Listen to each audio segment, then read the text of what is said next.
خالد بن ولید حضور صلی اللہ علیہ وآلہ وسلم کے قتل پر خوش بھی تھا اور ناخوش بھی۔ خوش اس لیے کہ اس کے اپنے قبیلے کے ہی ایک آدمی نے اس کے مذہب کو، جو بت پرستی تھی، باطل کہہ دیا تھا اور اپنے آپ کو خدا کا پیغمبر کہہ دیا۔ ایسے دشمن کے قتل پر خوش ہونا فطری بات تھی، اور وہ ناخوش اس لیے تھا کہ وہ اپنے دشمن کو للکار کر آمنے سامنے کی لڑائی لڑنے کا قائل تھا۔ اس نے سوئے ہوئے دشمن کو قتل کرنے کی کبھی سوچی ہی نہیں تھی۔ بہرحال اس نے اس سازش کی مخالفت نہیں کی، لیکن قتل کی رات جب قاتل رسول خدا کو مقررہ وقت پر قتل کرنے گئے تو آپ صلی اللہ علیہ وآلہ وسلم کا مکان خالی تھا۔ وہاں گھر کا سامان بھی نہ تھا، اور نہ آپ صلی اللہ علیہ وآلہ وسلم کا گھوڑا تھا، نہ اونٹنی تھی۔ قریش اس امید پر سوئے ہوئے تھے کہ صبح انہیں خوشخبری ملے گی، ان کے مذہب کو جھٹلانے اور انہیں اپنے نئے مذہب کی طرف بلانے والا قتل ہو گیا ہے، مگر صبح وہ ایک دوسرے کو مایوسی کے عالم میں دیکھ رہے تھے۔ پھر وہ سرگوشیوں میں ایک دوسرے سے پوچھنے لگے، محمد کہاں گیا ہے؟ رسول خدا صلی اللہ علیہ وآلہ وسلم قتل کے وقت سے بہت پہلے اپنے قتل کی سازش سے آگاہ ہو کر یثرب یعنی کہ مدینہ کو ہجرت کر گئے تھے۔ صبح تک آپ صلی اللہ علیہ وآلہ وسلم بہت دور نکل گئے تھے۔ خالد کے ذہن سے یادیں پھوٹتی چلی آ رہی تھیں۔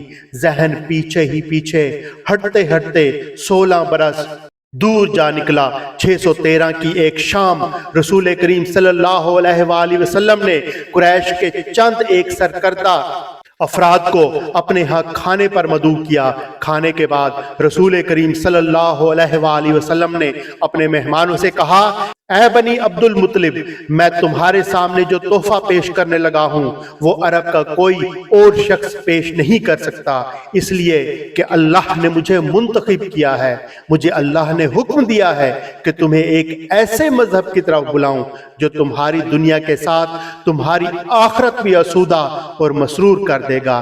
اسی طرح رسول خدا صلی اللہ علیہ وآلہ وسلم نے پہلی وحی کے نزول کے 3 سال بعد اپنے قریبی عزیزوں کو اسلام قبول کرنے کی دعوت دی۔ خالد بن ولید اس محفل میں نہیں تھا، اس کا باپ وہاں پہ مدعو تھا۔ اس نے خالد کو مذاق اڑانے کے انداز میں بتایا تھا کہ عبد المطلب کے پوتے محمد صلی اللہ علیہ وآلہ وسلم نے کہا ہے کہ وہ اللہ کا بھیجا ہوا نبی ہے۔ ہم جانتے ہیں کہ عبد المطلب قریش کا ایک سردار تھا۔ الولید نے اپنے بیٹے خالد سے کہا، بے شک محمد کا خاندان اعلیٰ حیثیت رکھتا ہے، لیکن نبوت کا دعویٰ اس خاندان کا کوئی فرد کیوں کرے؟ اللہ کی قسم اور حبل اور عزا کی، میرے خاندان کا رتبہ کسی سے کم نہیں۔ کیا نبوت کا دعویٰ کر کے کوئی ہم سے اونچا ہو سکتا ہے؟ آپ نے اسے کیا کہا ہے؟ خالد نے پوچھا۔ پہلے تو ہم چپ ہو گئے، پھر ہم ہنس پڑے۔ الولید نے کہا، لیکن محمد کے چچا زاد بھائی علی نے محمد کی نبوت کو قبول کر لیا ہے۔ خالد بن ولید اپنے باپ کی طنزیہ ہنسی کو بھولا نہیں تھا۔ خالد کو 629 کے ایک روز مکہ اور مدینہ کے راستے میں ایک نخلستان میں لیٹے ہوئے وہ وقت یاد آ رہا تھا۔ رسول اللہ صلی اللہ علیہ وآلہ وسلم جن کی نبوت کو قریش کے سردار قبول نہیں کر رہے تھے، اس نبوت کو لوگ قبول کرتے چلے جا رہے تھے۔ ان میں اکثریت نوجوانوں کی تھی۔ بعض مفلس لوگوں نے بھی اسلام قبول کر لیا تھا۔ اس سے نبی کریم صلی اللہ علیہ وآلہ وسلم کے حوصلے میں جان آ گئی، اور آپ صلی اللہ علیہ وآلہ وسلم نے اسلام کی تبلیغ مزید تیز کر دی۔ آپ صلی اللہ علیہ وآلہ وسلم بت پرستی کے خلاف تھے۔ مسلمان ان 360 بتوں کا مذاق اڑاتے تھے جو کعبہ کے اندر اور باہر رکھے ہوئے تھے۔ طلوع اسلام سے پہلے عرب ایک خدا کو مانتے تھے اور پوجتے ان بتوں کو تھے۔ انہیں وہ دیویاں اور دیوتا کہتے اور انہیں اللہ کے بیٹے اور بیٹیاں مانتے تھے۔ وہ ہر بات میں اللہ کی قسم کھاتے تھے۔ قریش نے دیکھا کہ محمد صلی اللہ علیہ وآلہ وسلم کے جس دین کا انہوں نے مذاق اڑایا تھا وہ دین تو مقبول ہوتا جا رہا ہے، تو انہوں نے آپ صلی اللہ علیہ وآلہ وسلم کی تبلیغی سرگرمیوں کے خلاف محاذ بنا لیا اور مسلمانوں کا جینا حرام کر دیا۔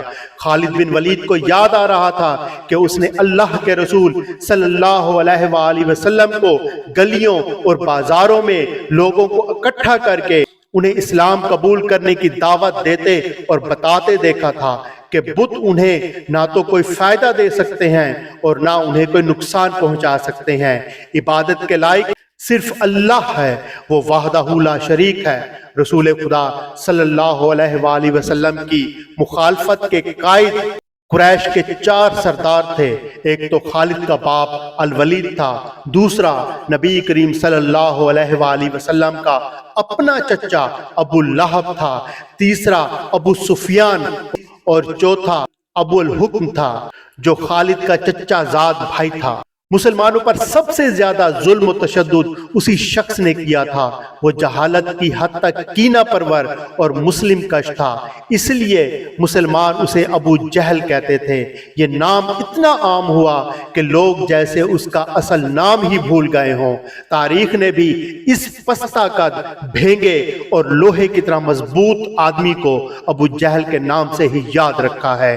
خالد کو یہ باتیں پریشان کرنے لگیں۔ شاید شرمسار بھی قریش کے لوگوں نے رسول خدا صلی اللہ علیہ وآلہ وسلم کے گھر میں کئی بار غلاظت پھینکی تھی۔ جہاں کوئی مسلمان اسلام کی تبلیغ کر رہا ہوتا وہاں قریش کے آدمی جا پہنچتے اور ہلڑ مچاتے تھے۔ بد اخلاق اور دھتکارتے ہوئے آدمیوں کو رسول خدا صلی اللہ علیہ وآلہ وسلم کو پریشان کرتے رہنے کے کام پر لگا دیا تھا۔ خالد کو یہ اطمینان ضرور تھا کہ اس کے باپ نے محمد صلی اللہ علیہ وآلہ وسلم کے خلاف کوئی ایسی گھٹیا حرکت نہیں کی تھی۔ وہ 2 مرتبہ قریش کے 3-4 سرداروں کو ساتھ لے کر رسول خدا صلی اللہ علیہ وآلہ وسلم کے چچا ابو طالب کے پاس یہ کہنے گیا تھا کہ وہ اپنے بھتیجے رسول خدا صلی اللہ علیہ وآلہ وسلم کو بتوں کی توہین اور نبوت کے دعوے سے روکے، ورنہ وہ کسی کے ہاتھوں قتل ہو جائے گا۔ ابو طالب نے ان لوگوں کو 2 مرتبہ ٹال دیا تھا۔ خالد کو اپنے باپ کی بہت بڑی قربانی یاد آئی، عمارہ۔ جی ہاں، عمارہ خالد کا بھائی تھا۔ وہ خاص طور پر خوبصورت نوجوان تھا، وہ ذہین تھا اور اس میں بانک پن تھا۔ خالد کے باپ الولید نے اپنے اتنے خوبصورت بیٹے عمارہ کو قریش کے 2 سرداروں کے حوالے کیا اور انہیں کہا کہ اسے محمد کے چچا ابو طالب کے پاس لے جاؤ اور اس سے کہو کہ میرا بیٹا رکھ لو اور اس کے بدلے محمد صلی اللہ علیہ وآلہ وسلم ہمیں دے دو۔ خالد اپنے باپ کے اس فیصلے پر کانپ اٹھا تھا۔ جب اس کا بھائی عمارہ دونوں سرداروں کے ساتھ چلا گیا تھا تو خالد تنہائی میں جا کر رویا تھا۔ ابو طالب سرداروں نے عمارہ کو رسول کریم صلی اللہ علیہ وآلہ وسلم کے چچا کے آگے آ کر کہا تھا، تم اسے جانتے ہو؟ یہ عمارہ بن الولید ہے۔ تم یہ بھی جانتے ہوگے کہ بنو ہاشم نے جس کے تم سردار ہو ابھی تک اس جیسا سجیلا اور عقل مند نوجوان پیدا نہیں کیا۔ یہ ہم ہمیشہ کے لیے تمہارے حوالے کرنے آئے ہیں، اسے اپنا بیٹا بنا کر رکھو گے تم، اور یہ تمام عمر تمہارا فرما بردار رہے گا، اور اگر اسے اپنا غلام بنا لوگے تو قسم ہے اللہ کی تم پر اپنی جان بھی قربان کر دے گا، مگر تم اسے میرے حوالے کیوں کر رہے ہو؟ ابو طالب نے پوچھا، کیا بنو مخزوم کی ماؤں نے اپنے بیٹوں کو نیلام کرنا شروع کر دیا ہے؟ کہو اس کی کتنی قیمت چاہتے ہو؟ اس کے عوض ہمیں اپنا بھتیجا محمد صلی اللہ علیہ وآلہ وسلم دے دو۔ قریش کے ایک سردار نے کہا، تمہارا یہ بھتیجا تمہاری رسوائی کا باعث بن گیا ہے۔ اس نے تمہارے آباء و اجداد کے مذہب کو رد کر کے نیا مذہب بنا لیا ہے۔